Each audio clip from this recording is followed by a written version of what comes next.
And this is why I say this year is so important, and it can honestly go either way. I'm the literal ultimate underdog. I have next to nothing. I fucking give away coffees with promotional posters in a city where everybody works for plastic. It's just, I've awakened so late, it's actually kind of, I don't know. It seems impossible, but then again, I've done impossible stuff before. It's very possible for me. For an impossible being to do impossible things, it's totally possible. In any case. They put the Black Madonnas in the crypts of the cathedrals.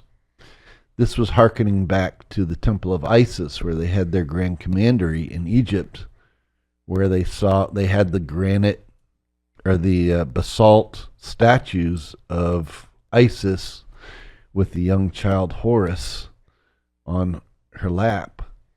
That was, it was black basalt in ancient Egypt. So they just recreated that image and painted it black and put it in the crypts of the cathedrals where they're holding their secret initiation ceremonies.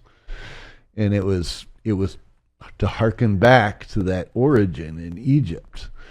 And there was a lot of things like that. I mean, another example is the Baphomet, right? They were accused of worshiping this ram-headed figure, right? Well, what that ram-headed figure was it was actually the god Amun of ancient Egypt, which was where we get the word Amen from. Yeah. And it was a ram because it was created during the age of Aries. All that Egyptian stuff was largely created during the age of Aries. Judaism came out of that age of Aries, which is why they use all this shepherd metaphor and you'll see the rabbi with their locks that are made to look like lamb ears, and but the that word Baphomet, it actually comes from ancient Egyptian. Ba meant soul, Fa meant from, and Mat meant universal order. So it was literally the soul from the universal order, and that was Baphomet. But it was a figure of the god Amun, and he was a ram because what sound does a ram make? Ba. Which means soul, right? So, and you'll see this too if you go to Karnak, for example. There's a row of sphinxes, and as you're going into Karnak, you'll see all these ram-headed sphinxes because the ram was Amun. But then they have ram heads, but they have lion bodies. And the reason for this is the lion represented the age of Leo, where the Egyptian civilization came out of. Sure. But then the temple was being created during the age of Aries, which was the ram. Right? So that's what they were saying. They were saying, look, we're creating this temple now during the age of Aries. How far back would that take us? Well, so the age of Leo was during the Younger Dryas Cataclysm. Of course. So that's when the Sphinx was built. Right. Right? It was during that time. Facing Leo on the horizon. So let's take a moment to recap. We have the Sphinx aligning with the star Regulus, and now we know that the Sphinx was built in the age of Leo when there was a cataclysm. And now I told you about the pole shift and how we face another potential cataclysm in the making. And we also have a deep fractal with the USA and Jerusalem, because this guy told you that the USA was made as a new Atlantis sort of type, where the inventions were to be made and developed and remembered and all that. But I'm not going to get into political stuff now. You already saw the intro.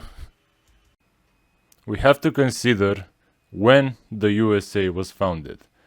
which was the same year, 1776. Philadelphia 76ers.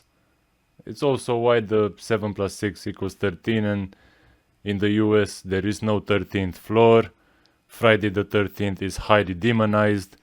It's because it's a nod to the 13 Illuminati families, but also to my birthday. They're paying respects to the OGs. To D, to me, to whatever. Anyway. The point is, USA was founded in 1776, year of the monkey. And the monkey is the genius of the sign. Let's just get that out of the woodworks. The monkey is the thinking one. The monkey is the one that is building the empires. That is the brain behind the empires. Because that trine, basically the dragon is the raw power that builds. The rat is the master manipulator. Israel is founded rat year, and now it's their enemy year, the horse year. It's gonna be interesting.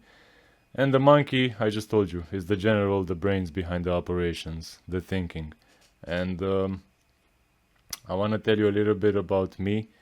I do have 2 monkey pillars. And as a dog, I'm the master sleuth, the master detective. I literally smell cancer in people, come on, what the fuck? Granted, I'm not a dog, but I do have a very developed sense of smell. These things are real, okay? But anyway, let's get back to this America founding year. It's also the year when Adam Weishaupt refounded the Illuminati. And if we were to consider the astrological positions, there was a major one back then. Namely, Pluto was in Aquarius. Now, we have Pluto in Aquarius since 2023. And it's gonna stay there until 2040. So basically the Cataclysm will be in this period of Pluto of Aquarius. And in the last Pluto of Aquarius, the literal First World Order was being built. And Tartaria was erased, and you had to pay for taxes, and people died in wars, and Hitler was a bad man, and all that stuff. Why? So that the Epstein files could happen, and so that you could pay taxes to them and fund them. I think it's a very worthwhile transaction, and I want to congratulate all of humanity for being so proud and so courageous in paying, in giving away your birthright to literal devils, literal demons, literal cannibals. It's sound judgment, and I would applaud you, but I hold my mic with a hand, and I'm not applauding this type of behavior. I'm totally being sarcastic with you people. Anyway.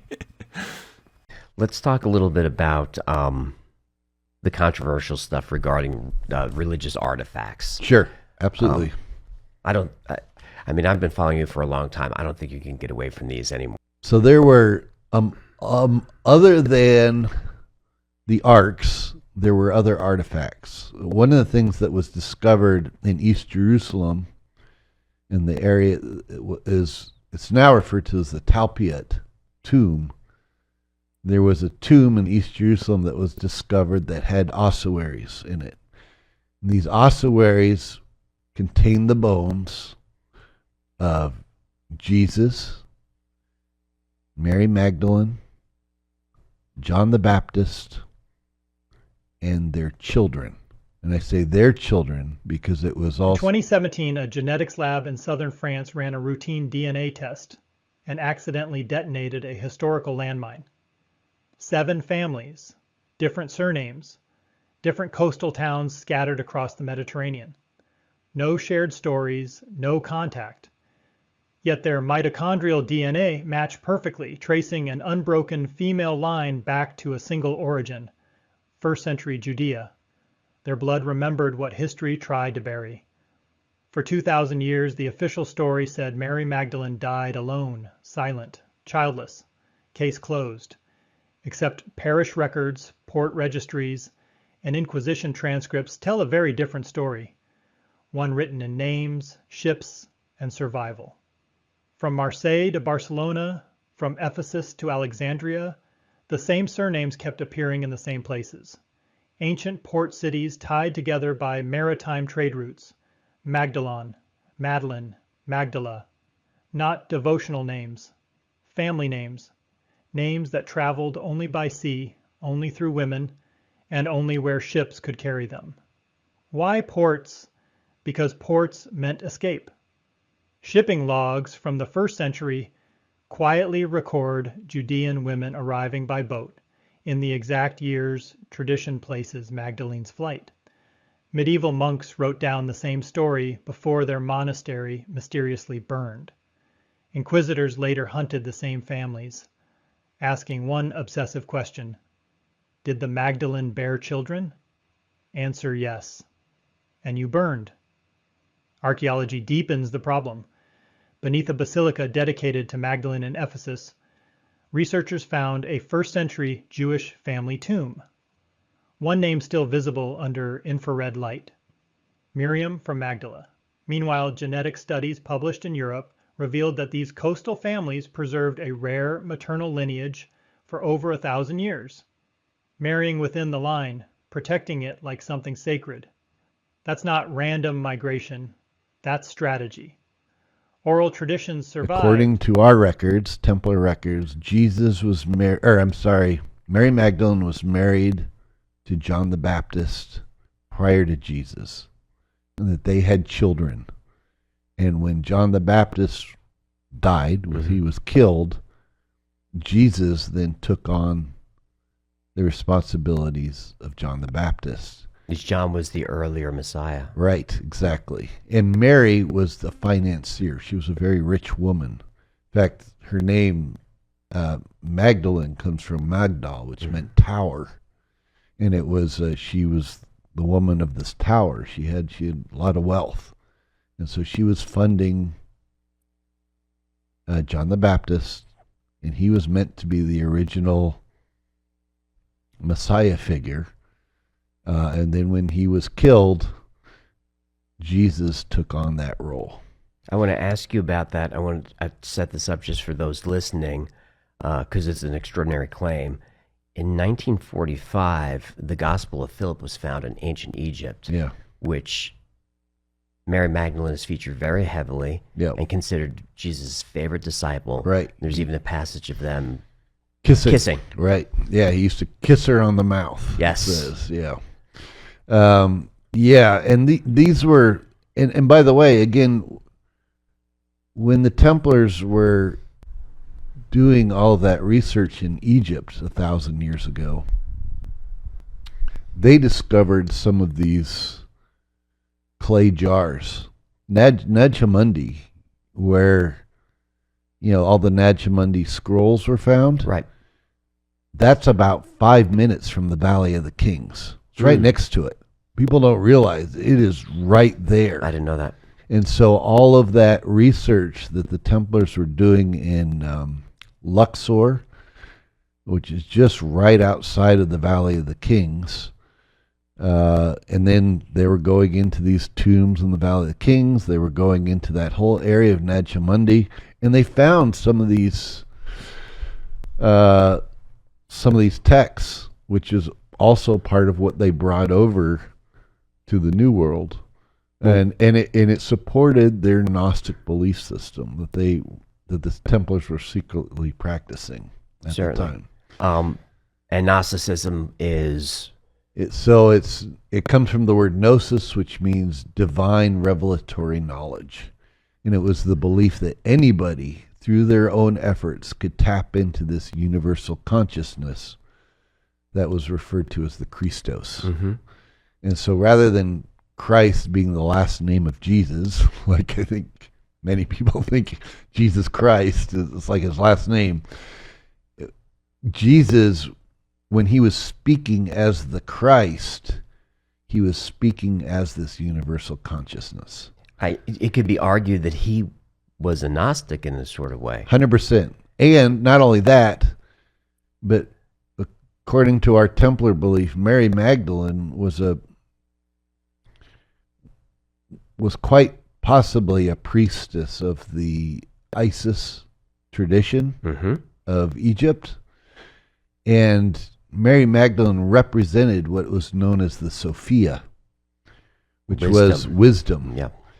the goddess of wisdom, and according to the early Gnostic tradition, Sophia was the bride of the Christ, just like Mary Magdalene was the bride of Jesus. So Jesus represented the Christos. Mary Magdalene represented the Sophia.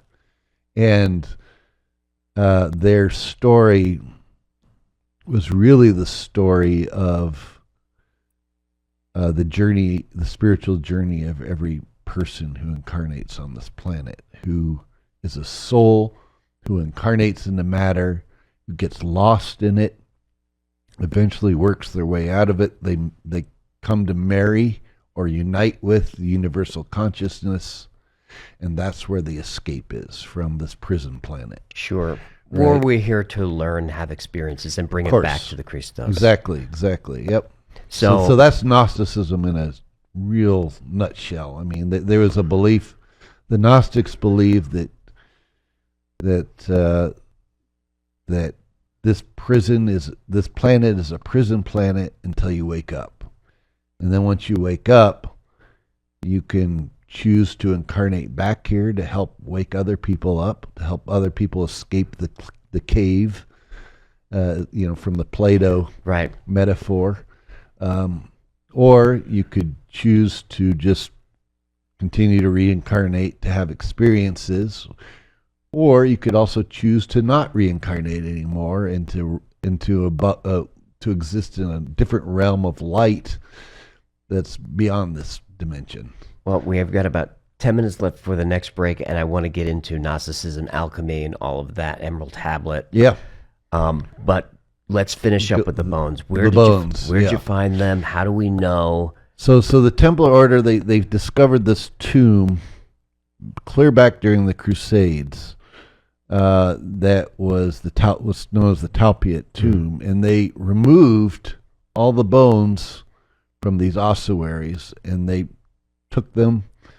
They, again, same routes. They brought them into to Paris and to Scotland, and then eventually over into the New World, and they put them in these vaults. And then back in the 1980s, this tomb was rediscovered, where they found the boxes, the ossuaries, that had the names on them, but the bones were missing. And it's because the bones had already been removed clear back during the Middle Ages. And not only were the bones removed at that time, but the Templars put 3 skulls in the east, the west, and the south of the tomb as kind of symbolic guardians of the tomb, and they buried it under a rose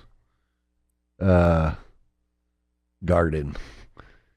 So it was under the rose, and that's really where that term sub rosa comes from. It's beautiful. Which was the secret knowledge. So why not test the bones? Why not release that information? We haven't had the technology to do that till recently. Right. So now we do. So the hope is, we've been hanging on to these things for centuries now. We're finally at a point where not only do we have the technology to test them, but we have the technology to reveal them all to the world at once. Now, how much responsibility and weight do you feel about that? Quite a bit, but it's time. We've always been wanting to build up to this time where we could have a world community where people have the freedom to explore other ideas, and for the last 40 years, we've been trying to get information out there to break down the conditioning, because people have all kinds of cultural conditioning and beliefs. Well, Jesus resurrected bodily to heaven, so this... Yeah, so this interferes with that idea. But again, remember, that's a conditioning that the church has perpetuated. From a Gnostic standpoint, the Gnostics believed in reincarnation. True. So it's not a problem for the idea that Jesus could have died and could reincarnate. I have quite a few people in my audience who are uncomfortable with this story. Sure. Can you put them at ease? Sure, absolutely. Another example of this in the Bible of reincarnation, beyond the idea of being born again, right? Everyone thinks born again is the symbolic thing. Well, not necessarily. It could literally mean being born again. And but there's also passages like in the Standard Gospel, like when the disciples go to, there's a great passage where the disciples go to Jesus and they say, Jesus, the people are saying that the prophet Elias has returned, and Elias is just the Greek word for Elijah, right? So the Hebrew Elijah is the Greek Elias. So Elijah, by the way, also went bodily to heaven. correct, but it says people are saying that the prophet Elias or Elijah has returned, and Jesus says he has, but it's in a new form that the people don't fully recognize yet. And then it says, then the disciples understood he was talking about John the Baptist. Mm. Well, we know who John the Baptist's parents were. Mm-hmm. So that means if Elijah is returning as John the Baptist, it has to be he's reincarnating. Right. Right? So there's an example right there in the New Testament of reincarnation. Hold on a minute. So, if Elijah is returning as John the Baptist, and I said that Christ, because I was explaining a chapter in Revelation in this one, okay, in this poem. And I literally figured out how Christ turned into light and talked with both Moses and Elijah. And they were not from his own time. Like, it broke the causality and the linearity of time even back then. And I myself broke the causality and linearity of time by posting that. And after 4 fucking days, Syria fell. And that side of Mount Hermon, where, fun fact, the fallen angels descended and made their pact. And where Christ also climbed and installed the cross. And he literally turned to light on that specific mountain. That side literally fell, and Israel took it. 4 days after I wrote about it.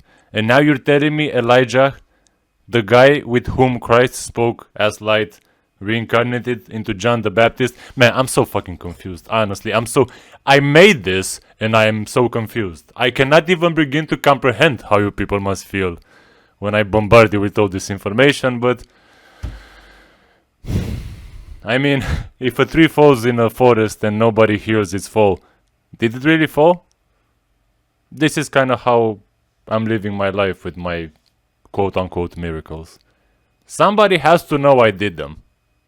It's not my job to convince them of anything, really. I just want to be noticed and acknowledge that I exist. Okay?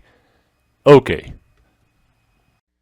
I would assume that the Vatican does not like any of this. No, Okay. because the Vatican would rather have you believe you have one life, and the only way to get to heaven is through them, Right.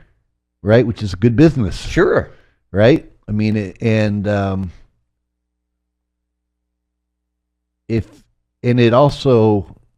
they'll also have you believe that it doesn't matter what sins you commit, but if you believe in Jesus, you do the crime, Jesus will do the time. That's Right? So you can still get to heaven. Whereas the Gnostics said, no, you are personally responsible for your own salvation, and your salvation comes from awakening. And that part of that awakening is to your own personal responsibility. So you do the crime, you do the penance to make up for the crime. Last question. I'm going to put you on the spot a little bit. Yeah. From what I understand, to be a Mason in your 32nd degree, Correct. to be initiated, you need to believe in a higher power. Correct. Do you? Absolutely. 100%. I believe in God or Source or Allah or The whatever you universe, want to call it. the great source. The great source, the origin. And from a Gnostic, I consider myself a Gnostic. We believe that the supreme God comes from a realm of light that is beyond this matter. But there's a seed of that light within everybody. And part of what Jesus came back to do was he was a great exemplar. He wasn't coming as a savior. He was coming to give the example of how to live and how to bring that light outside of ourselves so that we can, and that, by the way, that light is within everybody, of all faiths, of all religions. And all religions were started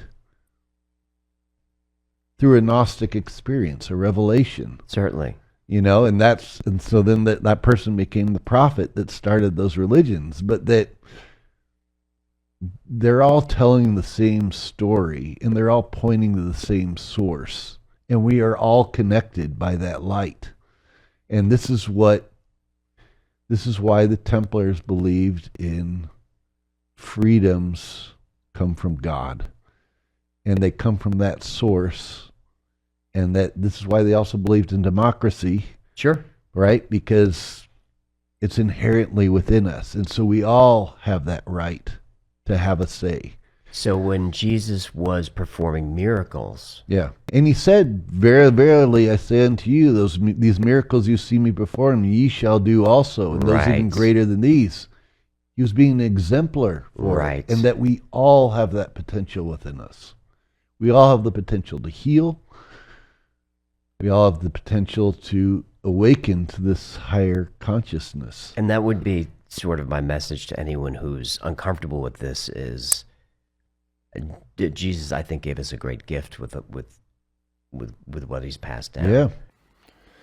Look, man, what Jesus, I don't like to call him Jesus. I like to call him the Christ because the Christ is the title, and the title is not decided by humans. It's decided by the real source creator, and there would be signs, there would be signs if something like that were to happen.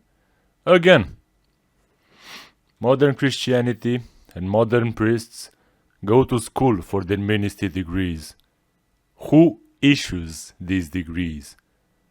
They are not initiated in the ancient mysteries, in the old mysteries.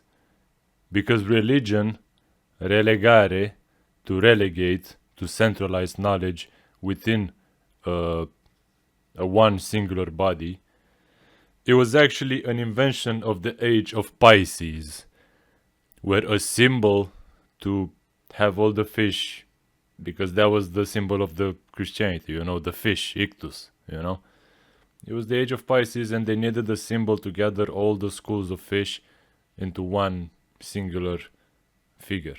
But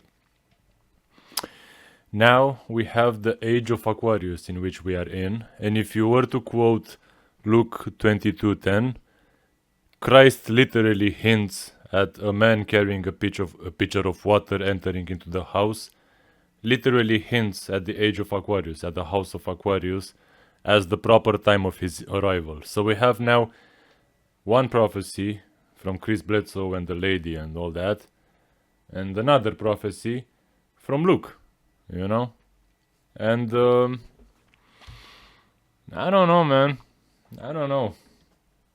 But what I do know for sure is that you can't say that the second coming is going to be a return only in consciousness. As above, so below, as within, so without. If it's within the consciousness of people, it's also in the literal physical sense.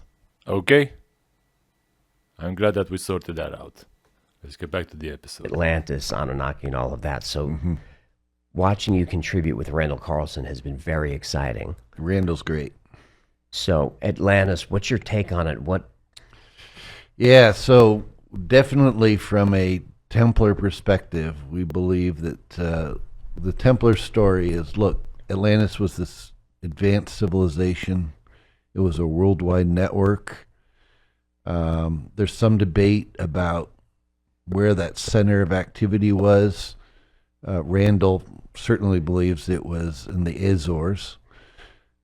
For a long time, the Templar Order believed it was in the Azores. In fact, that's the whole reason why Portugal is in control of the Azores, right? Because Portugal, again, was founded as a Templar state initially. Sure. And so that was all part of that.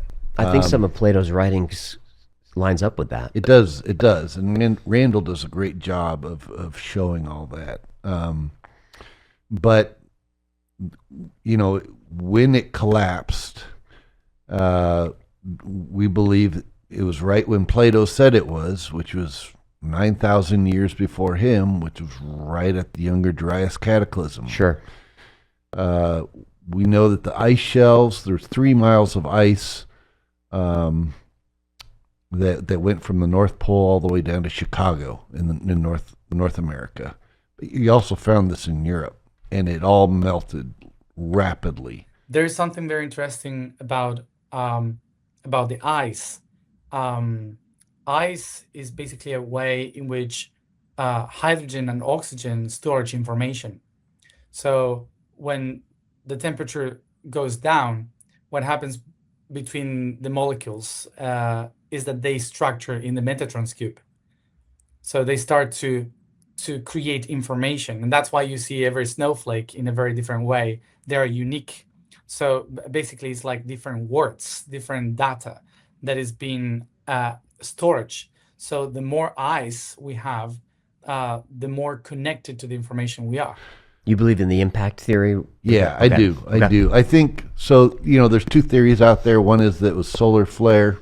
Robert Schoch suggests that. The other is that it was more of a comet fragments that broke up and hit the ice sheets.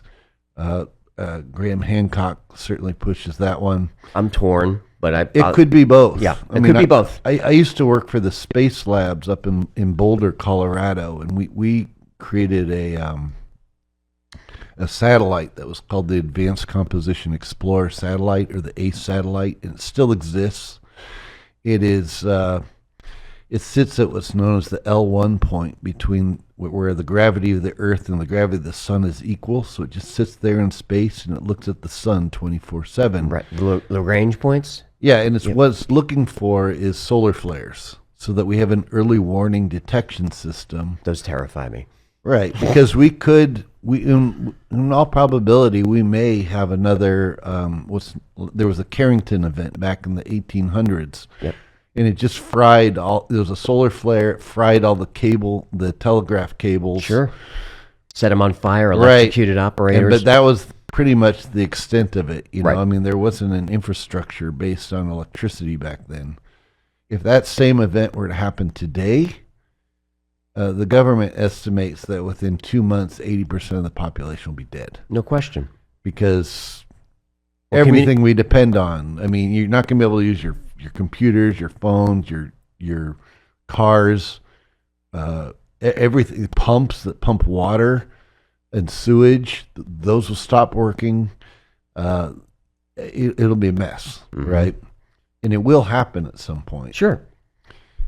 What we found, though, also when I was working there at the space labs, is when we enter into areas where there's more cosmic debris that's hitting the Earth, that same debris is going into the sun, which is also fueling more solar flares. Right.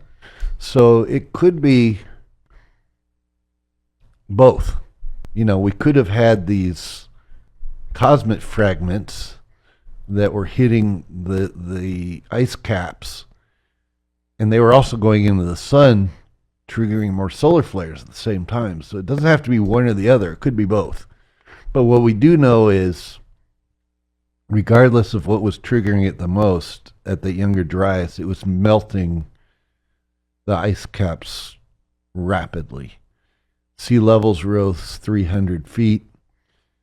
This is the reason why, for example, this is what formed the Great Lakes in the United States. It's what the separation of like England from the rest of Europe, for example, that English Channel, that's when that was formed.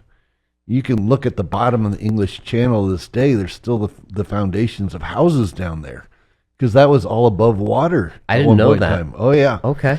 So it's all, you know, it just caused mass flooding, mass cataclysm, and if there was a civilization as advanced as we are today, there's nothing of it that would have survived. If the same thing were to happen today, there's nothing we've created that would have survived 10,000 years from now. So, so from a Templar perspective, what happened was the cataclysm occurred in stages, and we'll just call them the Atlanteans. They sent out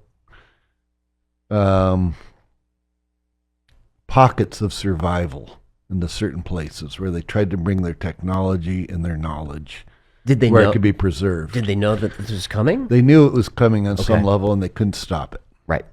And you know, according to Plato, they were greedy and whatever else, and so their selfishness and their narcissism led to them, you know, fighting with each other to not be able to develop what they needed to do to survive it anyways. But he might have added that. He may have added that. as Yeah, a it's a political moral statement. thing. Yeah. Of course. So, because because there's always a moral story, but under it is also hidden deeper truths. You find that in the story of Noah too.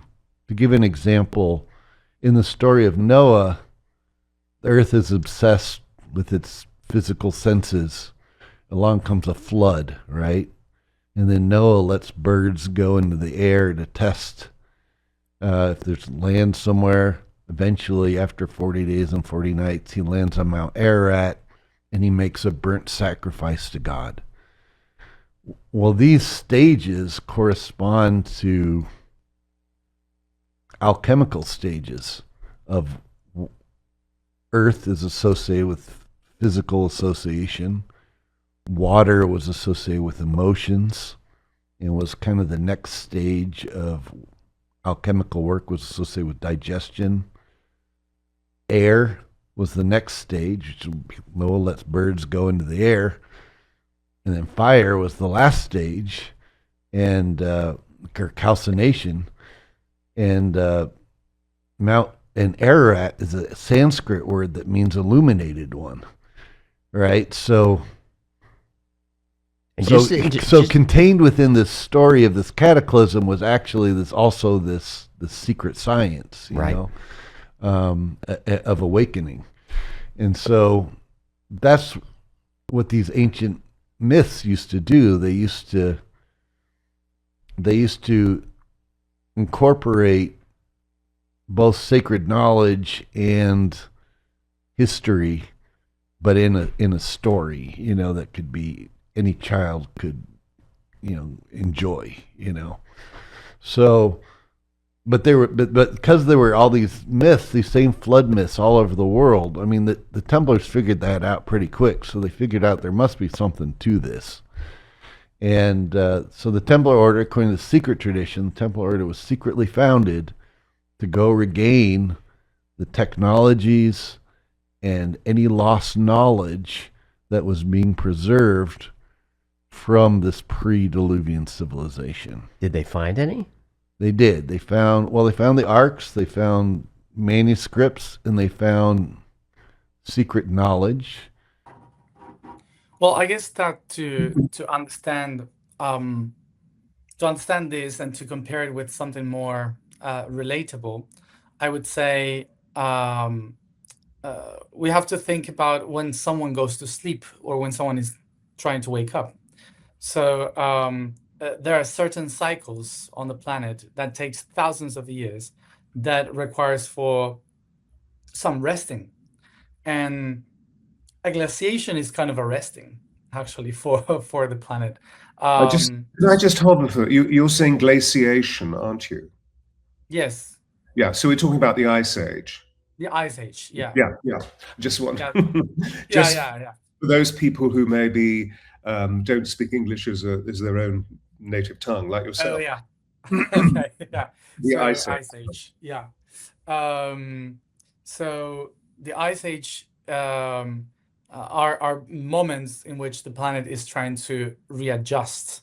So what happened when you go to an ice age? What you are doing is to go to REM phase in the planet. So basically, everyone goes to sleep. So what happened? That the civilization is more connected to the dreaming, is more connected to the information that is in other realms. When it's hotter, you don't have time for that. When it's hotter, you have to just move around um, to work, to travel, to do so many things because it's hot. So you are not relaxing, let's say. But on winter, when you go inside, when you go to the dark, when everything gets cold, you have to go within. It's like the winter for the mind too. So the planet goes through those processes too. And when Gaia goes in that REM phase, which is an ice age, everything that is living on the planet starts a phase of sleeping, but also dreaming, which connects much more the consciousness of the planet. And that's why during the glaciation, the warm glaciation, when Atlantis and in that Neolithic period, they started to spread all over the planet. They spread through the dreaming. And that's why it was much easier for them to connect with the expansion of the mind. Yeah. I really keep thinking how this winter was so much colder than the previous ones, and I feel like it's a quantum intervention for the people to just stay at home and spend more time going within. Naturally, there's Netflix and there's phones and there's internet, so if people don't go within, I would not be surprised if a blackout were to be in the books, you know? Because consciousness must rise this year. If it doesn't, they just keep control and all the momentum was for nothing. But we have incredible momentum. We can awaken all humanity in like 2 years. Never in the history of mankind have we had this kind of opportunity. So, yeah, the stakes are high. They found that the initiation rites that they were passing on, which involved, amongst other things, a symbolic death or killing of a candidate and raising them back from the dead, which represented not only the person dying to their old self and waking up to their new self, but it also represented that civilization that had collapsed and then needed to be raised again. But there was a secret hand grip that was given during this raising. And they found that this secret initiation ceremony was being preserved in the same manner all over the world, ancient world, at certain areas. The ancient Egyptians were practicing it. The Mayans were practicing it. The Druze were practicing it. Even though they're supposed to have no contact. Even though they were supposed to have no Right. contact with you. It was the exact same initiation ceremony and the exact same secret handshake. Did those ceremonies involve alchemy? They did, yeah. So alchemy was another big part of it, right? Because alchemy was this was believed to be the science of Atlantis. The colors of Atlantis were black, red, and white, which are the colors of the alchemical process. Literally the transformations that go from black to red to white. Right. When you're doing the alchemical work. And what are the colors of the Knights Templar? Black, red, and white. What are the colors of the flag of Egypt? Black, red, and white. Yeah. What were the colors of ancient Egypt? Black, red, and white. Yeah. You know. Amazing. Yeah, I mean it was all the same thing, and and it was all in the science of alchemy, which by the way comes from the word alchem or alchemit, Kem or Kemet was the ancient name for Egypt. So it was the land of Kem, or the land of Kemet was this land that was preserving this knowledge. And so alchemy comes from that. And the Templars were figuring this out. They were passing it on. There were three main stages in the alchemical process. The first was digestion, where you took whatever you were working on, whether it be a metal or a herb, and you put it in a liquid that would break it down. This was also associated with baptism. It was called baptism by water. Right?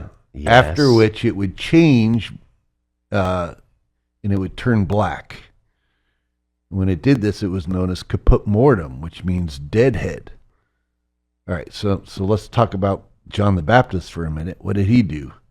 Baptized with water. Yes. And then what happened to him? Got his head cut off. That's right. Dead head, caput mortem, right? First stage of the alchemical process. Then the next stage was distillation, where the liquid, you would heat it and it would turn into a steam.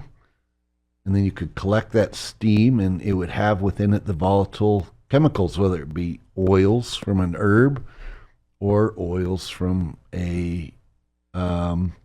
like a gold chloride or something, a metal that had been broken down by acids as opposed to by water or alcohol. So that was the second stage, associated with air, and it was always represented by birds in alchemical texts.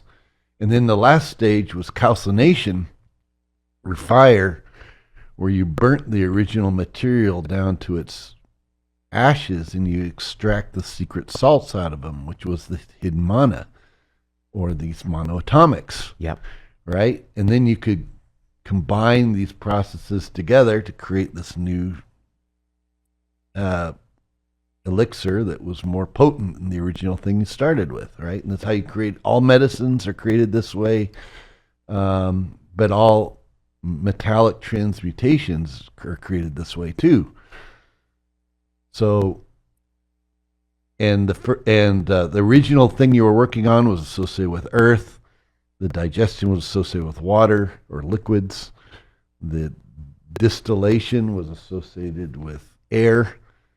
And then calcination was associated with fire, and these were the liquid. You started with earth, and then you went to liquid, gas, and plasma states, basically. And this was all part of the alchemical process, and you find this when I started to connect with Hermes, with Thoth, and he started to talk about alchemy, I thought about magic. And then he said, no, alchemy is agriculture. And I was like, okay. And I went to a farm school. I went to a farm school when I was That's a kid. right. And I worked in the fields and all the time with plants. And so it was like, oh, I'm coming back to my roots, which I left a long time ago. But he said, go back to your roots, because alchemy is roots. And the first thing that you cannot start alchemy through the flower. You have to start alchemy through the seed. And the seed goes into the dark space of soil. And you have to understand what are the powers that give the seed the force, the strength to grow. And the first thing that you do is to absorb those nutrients that are dead in the ground. And you have to go deep into the pressure of the darkness and to absorb all that information to then have the power to rise up, to create your column, which is your branch and your trunk, and then start to blossom, and then the flower. And after the flower, when you open yourself and you allow every insect to come to you, because that's also another part of pollination. You cannot just be yourself. You depend on others to come and take your energy and spread it, and some of them will hurt you in that process. So it was like a whole process of agriculture that he was leading me into, and he said, and then you have the fruit, but the fruit has no other purpose than to feed the seed again and to contain the seed. So your mind is the seed. The pineal gland is the pine. It said the pine seed that is within you. So all the process that you do in your life with your mind is exactly that, agriculture of mind.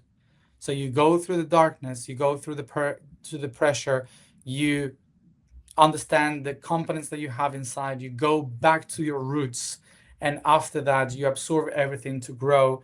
And so and the last thing you do is to blossom, to create the fruit that you are, just to contain the right seed again. And so it's very interesting because the word alchemy literally means black soil. It doesn't mean magic, it means black soil, and it's an Egyptian name referring to the chemistry that you do to produce fruits, to produce food. Even in the myths of Osiris, the god Osiris, in the story, he's first he's depicted as green, which represented green vegetation. He's chopped up. He's thrown into the Nile, which is the water stage. Right. Isis then goes to find him. She turns herself into a bird, starts flying around him. That was distillation. That was the air stage. And then she lights oil lamps and incense, puts them back together, and raises them, right, to a new form. Right. Well, that's the alchemical process. Sure. It's the same with the story of Noah. Earth is obsessed with its physical senses. Along comes a flood, water. He lets go birds, distillation. He lands on Mount Ararat, makes a burnt sacrifice to God, calcination. It's the same science being depicted in all of these ancient texts, and the people that were passing on these stories were preserving these alchemical sciences. Well, you said something really interesting, that so we have white, black, and red. I believe those are the color stages of the Philosopher's Stone. Correct. Of course, they call it a triangle because it's in between a certain area that is shaped with certain islands that have that position.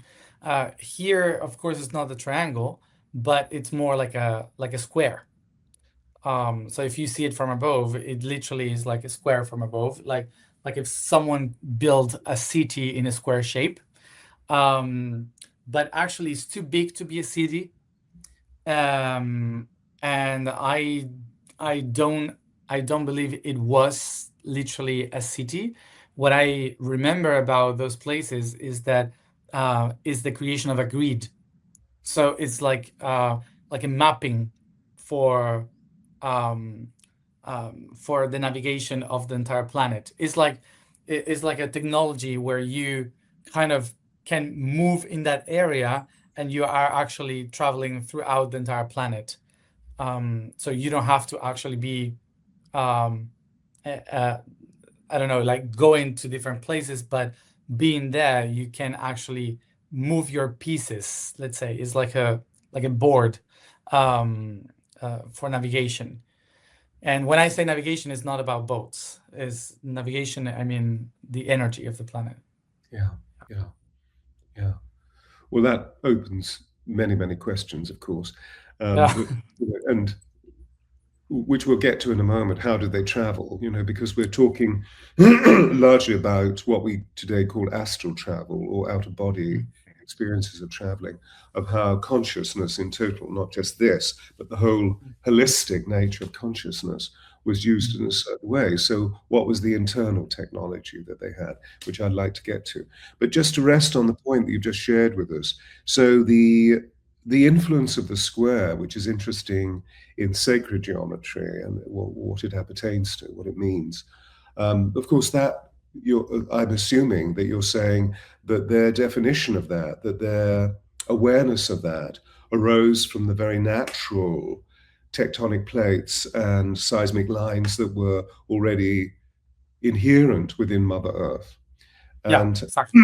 and then they literally defined what that was all about so that they could utilize the power those energies are all about.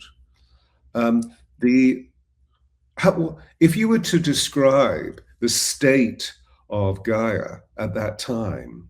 Yeah, that's right. So the Philosopher's Stone was just, you go through those stages of so technically the entire alchemical process, it turns black, red, white, and then black, red, white again, and then black, red, white a third time, and then you basically you've purified it these different ways and extracted what you needed at each stage to create this Philosopher's Stone. Sure, that was the idea behind it. And before people roll your eyes, Isaac Newton spent most of his time pursuing this. 85% of everything Newton wrote on had to do with alchemy. Yeah.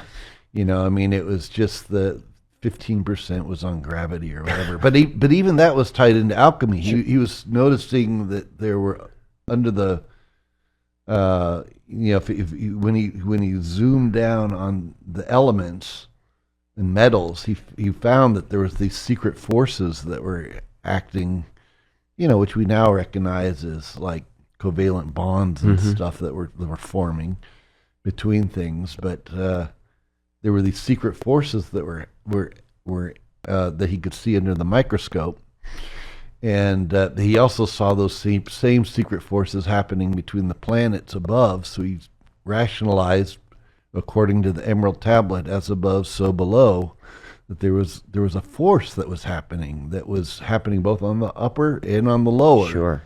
And he was trying to understand what that force was, and so that's how he developed gravity. But wasn't he working off a translation of the Emerald Tablet? Yeah. In fact, he had his own translation of it. He has it in my book, Alchemical Keys to Masonic Ritual. I actually have Isaac Newton's translation of the Emerald Tablet in it. I'd love to read that. It's also in my book, Novo Clavis Esoterica. We'll put all that stuff up. But it's that's what Newton was doing. And by the way, there's in that stage of the alchemical process, there's a certain point where, whether you're working with metals like gold or whether you're working with herbs, where you are trying to extract the secret salts out, this hidden mana, these monoatomics, there's a certain point where it turns yellow, very yellow, and it looks like piss. Yes. And the alchemists called this the alchemist's urine. I mean, this is part of the legend. This is why everyone thought that you had to extract it out of urine. That's what I thought. Right, but it's not actual urine. Oh. It's philosophical urine. It's the alchemists described what things looked like, not what they actually were.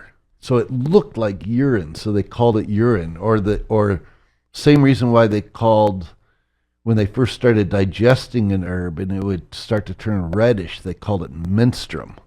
But it wasn't actual menstruum. So it wasn't. And I watched your great episode on the Emerald Tablet and the discovery of phosphorus and that came out of that. But it was the true urine had nothing to do with urine. Thank goodness. It had to do with, it looked like urine. So all those people on those forums that were collecting their urine, they made a terrible mistake. Terrible mistake. Yeah, I mean, there are some people that believe that their pineal gland is excreting melatonin, but also dimethyltryptamine, DMT. Sure. And that it gets collected in the urine so that they could extract that out of the urine. Oh, I never heard that. I'm not going to try that one. But that's not. I would not recommend that. I mean, The true urine that the alchemists were referring to was it's a stage in the process where it looks like urine, but it's not really urine. It's that's just what it looks like. Who found the Emerald Tablet, and does that connect to the Templars? So well, originally the Emerald Tablet was said to be found. So it was written by Hermes, or Hermes Trismegistus, Hermes the thrice great. And it was said to be discovered. Well, let's stop there for just a second, because Hermes Trismegistus, so that's Hermes and I think and Osiris together, yes? Well, it's kind of so the story of Osiris, as I just mentioned, was an alchemical metaphor. It was also the story of Atlantis, right? Where it was originally it was the civilization. It got chopped up, sent out. Isis, which by the way, her name means throne or power. Osiris's name in Egyptian is Osar. It was the Greek that named him Osiris, but his original name in ancient Egyptian is Osar, and the us part of it means Isis. And it means throne, because that's where the power comes from. Right. And then the Sar was his part. And by the way, Sar is where we get the word sir and sire from. Okay. But the throne was Isis, so the seat of power was Isis. So she goes and collects the pieces, brings them back together, resurrects them. And that's the story of Egypt. Right. Right. And Hermes is the god of writing and knowledge. Great. Writing knowledge. He was in ancient Egyptian, he was Thoth or Tahuti. Right, Thoth, yes. Yep. So So Thoth was one of those people that managed to say, if I am an idea, I can be in everyone's mind. And not everyone's mind, I can be in every stone. I can be in every tree. I can be in the entire planet. So in that moment, it was so easy for all of us to connect with the idea of someone. And it's very interesting because man, the word man in English means thought. And so a man is a thought. And I thought that this is very interesting, that that also the word mind comes from man. So the idea of so what is a person? A person is an idea. So when an idea becomes so powerful, it becomes every man. So it becomes humanity. Yeah, so it's everything. And Thoth was one of those alchemists of the mind that instead of just using the harvest of plants and animals and mixing them and creating the alchemy, he just dived into what are we harvesting in our minds? What is the light that we're harvesting, the sounds that we're harvesting, the images that we project? So in that, he became the master of mind.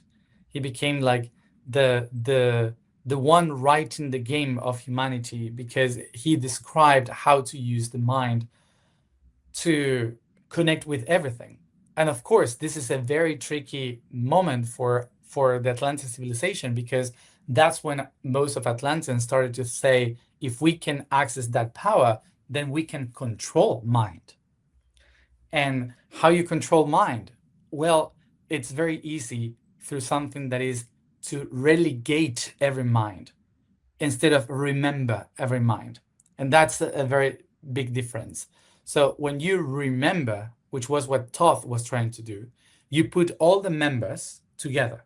So you connect a network of mind that is very powerful. But if you, instead of remembering them, what you do is to relegate them, which is you tie them all to one mind. So what you create is control. And that's the origin of the word religion. So religion comes from religare, which is to tie the notes back. But all together, they are tied instead of being a member. They are tied to one instead of everyone being connected.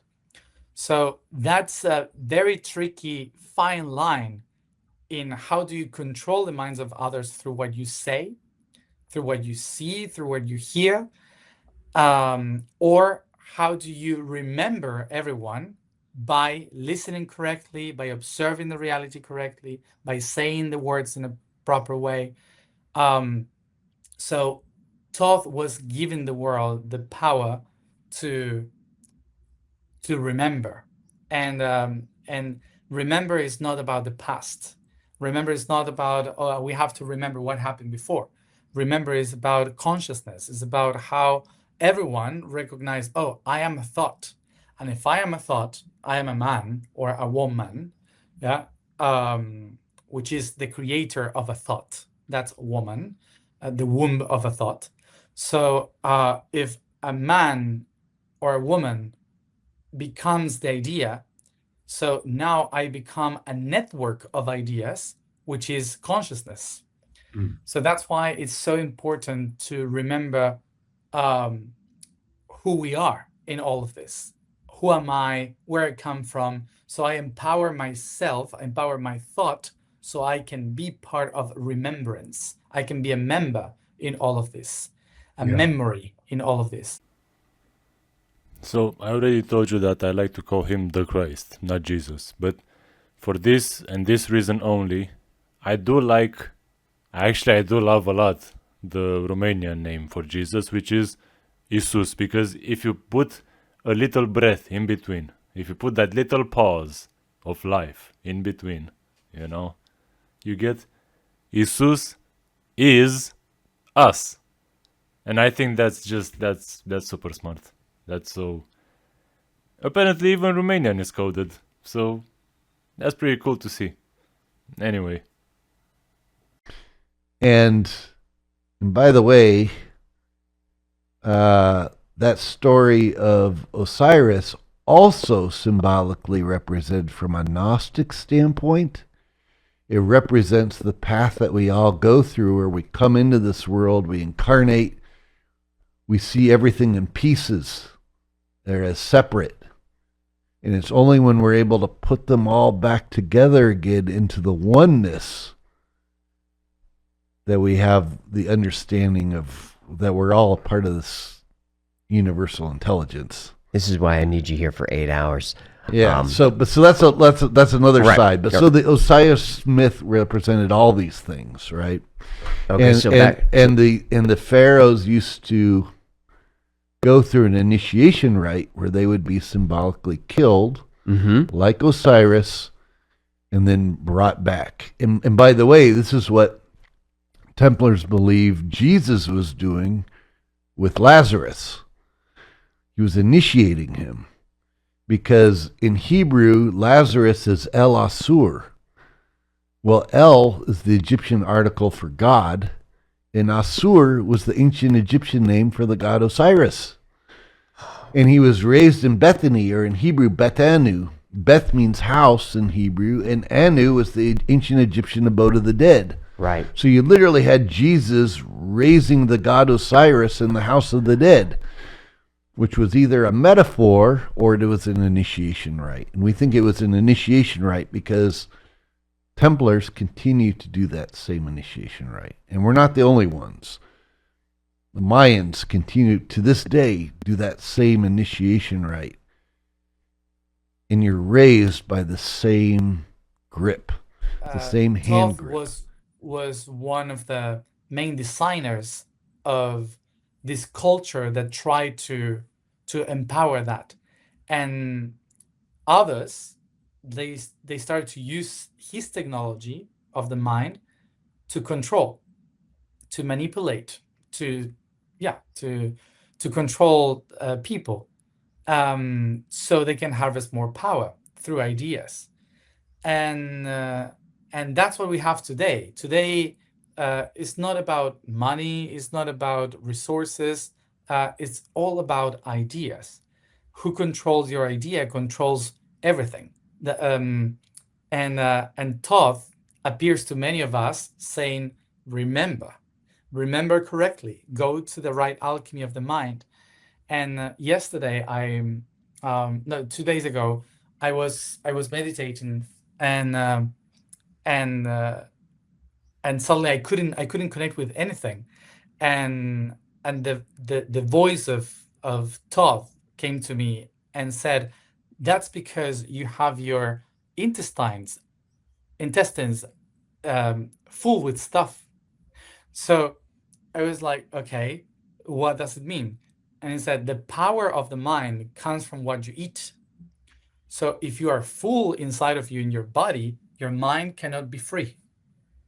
And that's why culture is constantly telling you, you have to eat here, eat this, sugar, salt, and blah, blah, blah.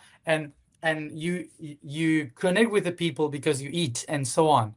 And suddenly it was like, you cannot free your mind until you free your body, your intestines.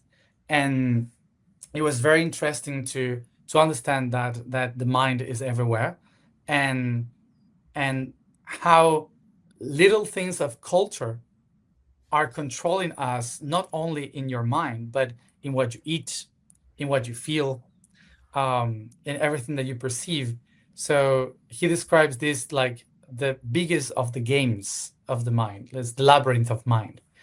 And we are all in it, and some people are stuck in a corner, and some people are just running, not knowing where they go, not knowing that this is a labyrinth. And Todd said, and I have been one of the builders of this labyrinth. Now this is the part I really, really enjoy, because I also think of myself as in a game. Whenever I did not start like this, okay? I was a muggle for 20-something years. But in my 11 personal year, by the way, in the 11 personal year, your life changes.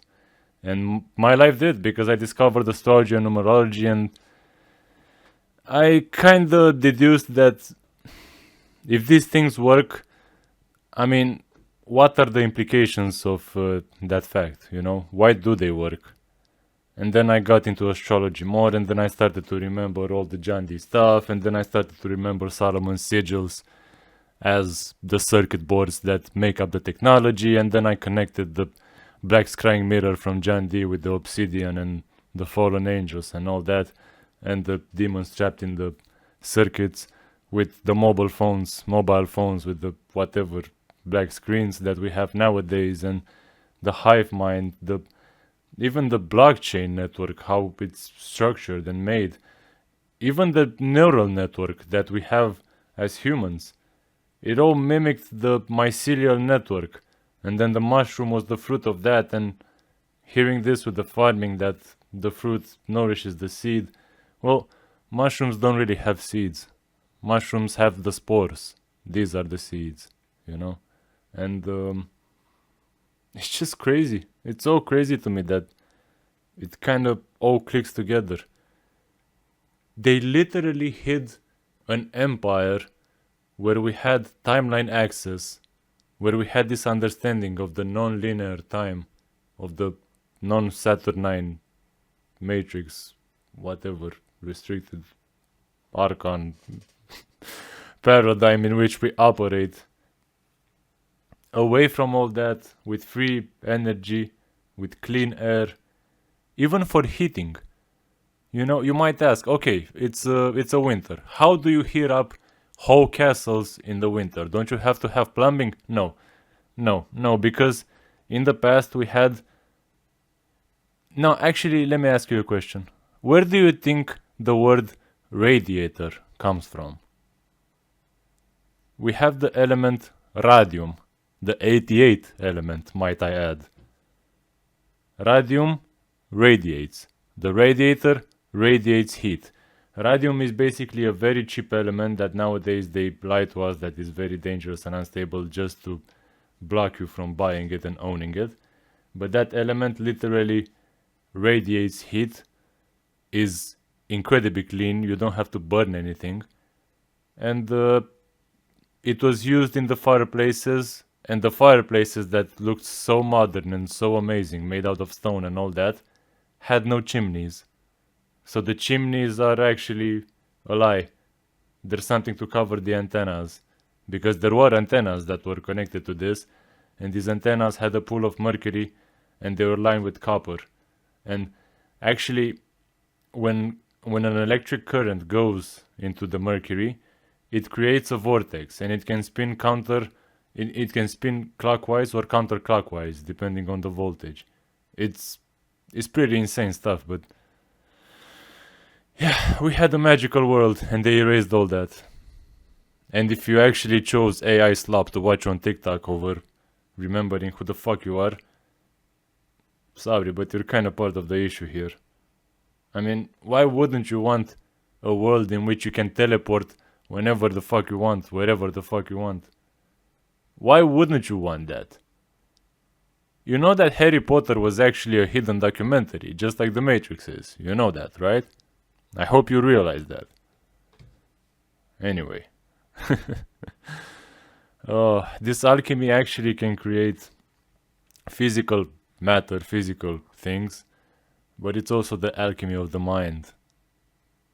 If you know yourself, if you go into the inner temple, that is your body, if you have the cerebrospinal fluid, which is the anointing oil, climbing up the 33 steps to heaven, which are your 33 ribs, or no, not ribs.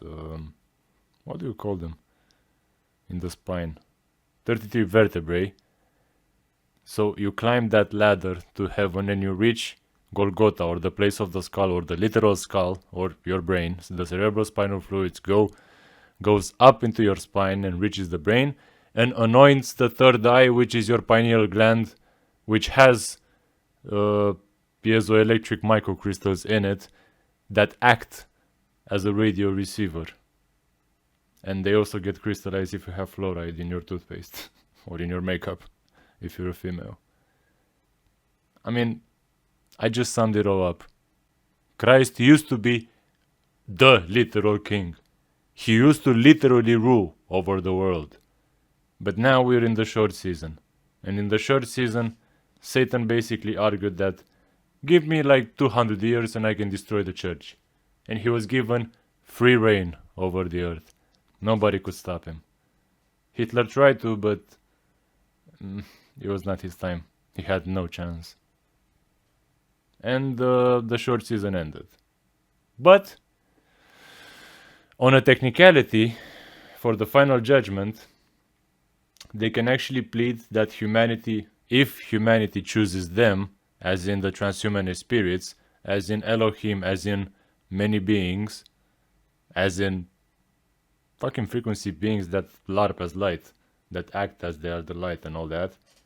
If humanity chooses them, and therefore make a wrong decision, they get to argue in the final judgment that you cannot judge us because humanity chose us and humanity has the birthright of light or whatever. I don't know the exact story. But don't do that, you know? Don't do that. You have a huge birthright. I'm not the one to tell you what that is. You should remember it yourselves. I mean, don't follow me. I'm just an entertainer here. Watch this podcast, share it, smash the like button.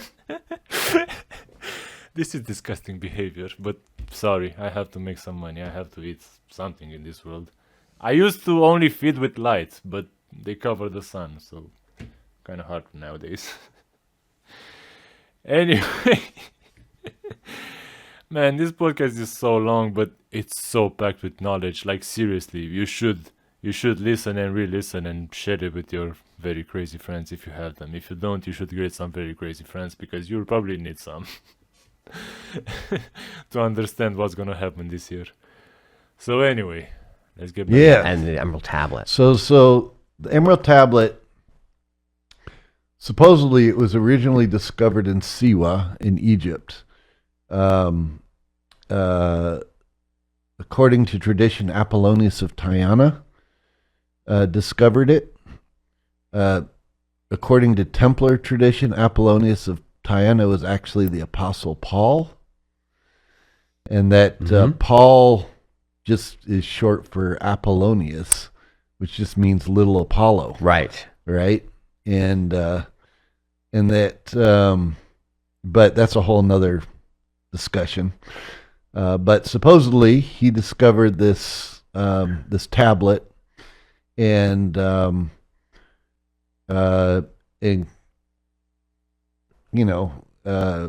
the grave of Hermes or Thoth, because again, Hermes was Thoth or Tahuti in the ancient Egyptian, and continued to pass it on. Now, what's interesting from a Nag Hammadi. So Nag Hammadi in Egypt is where all these earliest fragments of the Gospels were discovered in these clay jars. Mm-hmm. The other thing that they found in those clay jars were a bunch of Hermetic texts, which means that these early Christians were revering Hermetic texts Sure. just as much as the Gospels. Sure. I mean, I'm assuming most people know, but maybe not. But the Bible there was a lot of controversy what books would go in and come out. Right, correct. Yeah, and some of those early fragments became part of the standard Gospels, and some of them didn't. I mean, at the Council of Nicaea, they were removed. Sure. In 325. So the Gnostic texts were not going to make it in there. Yeah, and a lot of the Gnostic texts just weren't going to make it in because they painted a different perspective. But those Gnostic texts were in line with the Hermetic texts. And one of the things we have to understand about Hermeticism in general, and the Emerald Tablet falls into this as well. It talks about as above, so below. And it says that all was created by the meditation of the One. And it all goes back to the one mind. Well, Hermeticists believe that, look, if you're the creator of all that is, say there's nothing around you to create with, because you're all that is, right? You're the singular intelligence. The only way that you could create is within your own mind. And therefore, everything that we see around us that we think is real and solid and everything else is just mind stuff. It's the mind of the creator. Mm-hmm.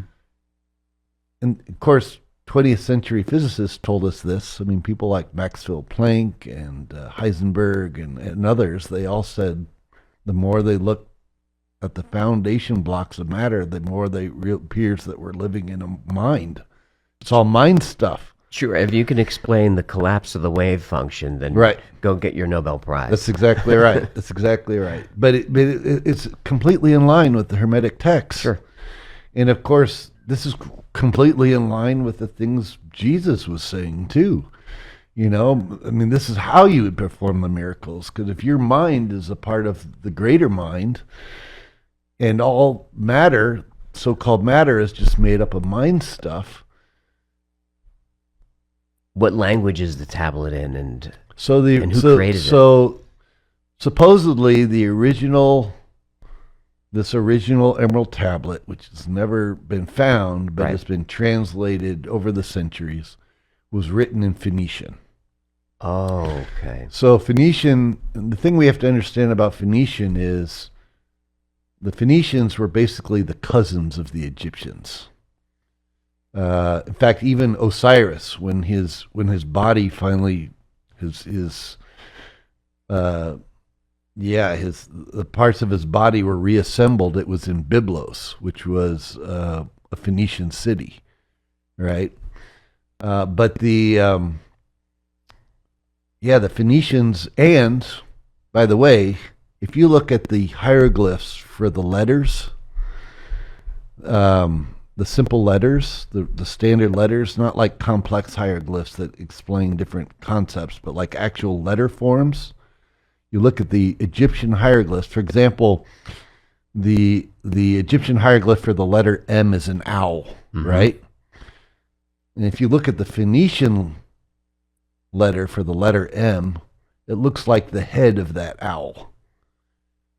And you take the Phoenician and you take it into the Hebrew letter Mem. It's just a re-emphasis of that Phoenician letter M. Yep. So you can trace the Egyptian hieroglyphs to the Phoenician to the Hebrew very easily. Yep. And I don't think that's controversial. It's not controversial. Right. And that's why a lot of the Egyptian words became Phoenician words, which became Hebrew words.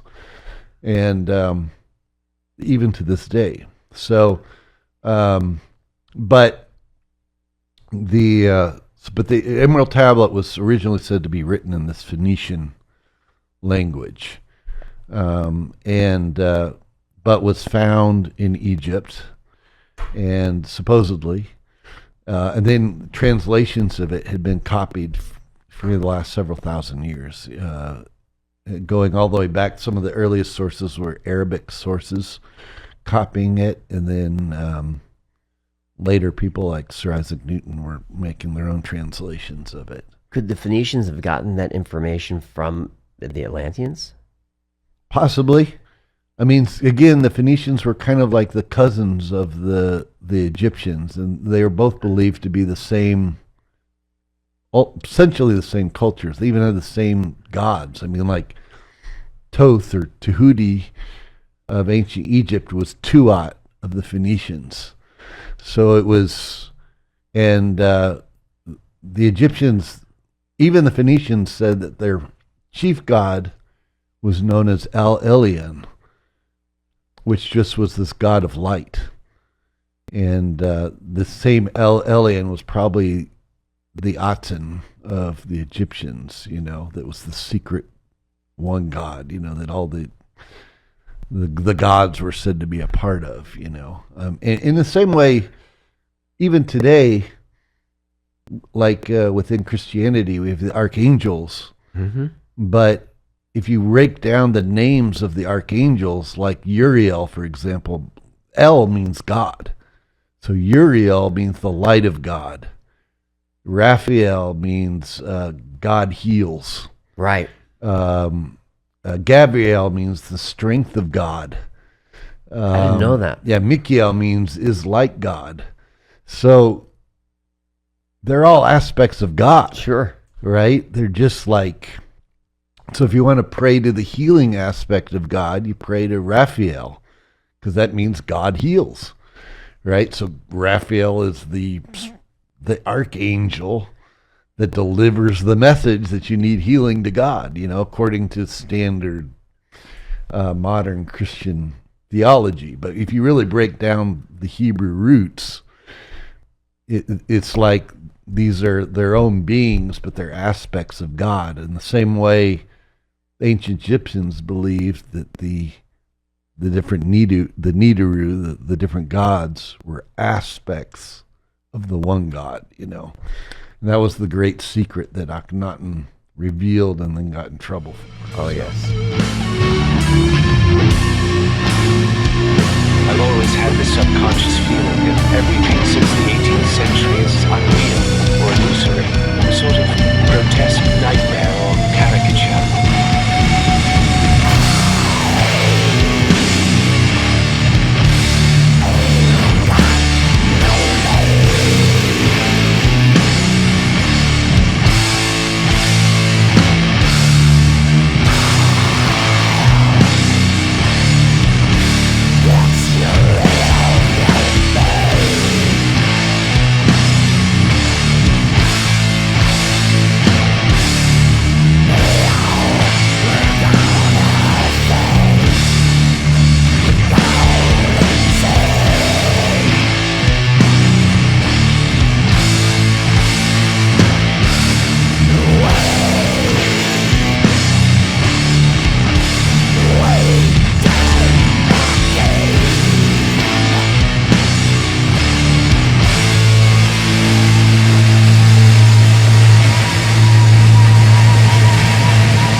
If it were only facts that mattered, man now knows more about himself than he has ever known, and yet somehow he believes in himself less. There is a gap between what we know and what we feel. Many find that the occult can bridge that gap. It can take us beyond ourselves, to the infinite.